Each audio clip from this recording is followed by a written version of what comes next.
Hey guys, welcome back. It's VinitDesigns here with a brand new video.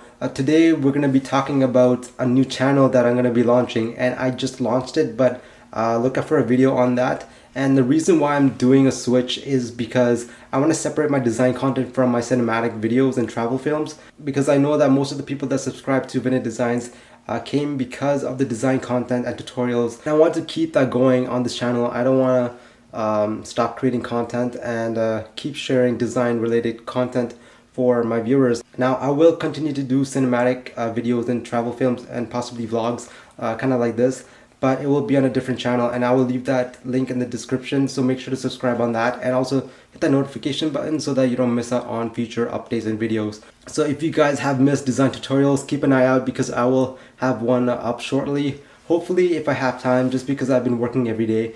But I should have one up soon. Keep an eye out on that.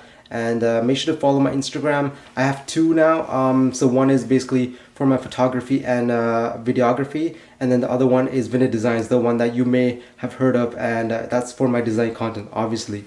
So if you guys enjoyed this video and are excited for the new channel, leave a like. Thank you guys so much for the 1,500 subscribers. I'm not sure if I thank you guys for that, but it's a huge milestone for this channel, and I want to continue to help you guys out with design content and tutorials, and hopefully the journey keeps going up. It's honestly so incredible to see you guys supporting my content, and obviously not everyone will enjoy the type of content that I create, but I still want to thank everyone for being there with me in my journey to create content and just living the life that I want to live, because that's the way to live life. So my advice of the day: keep living the life that you want to live, and keep growing. I hope you guys enjoy your day. Take care, and I will see you guys next time. Peace.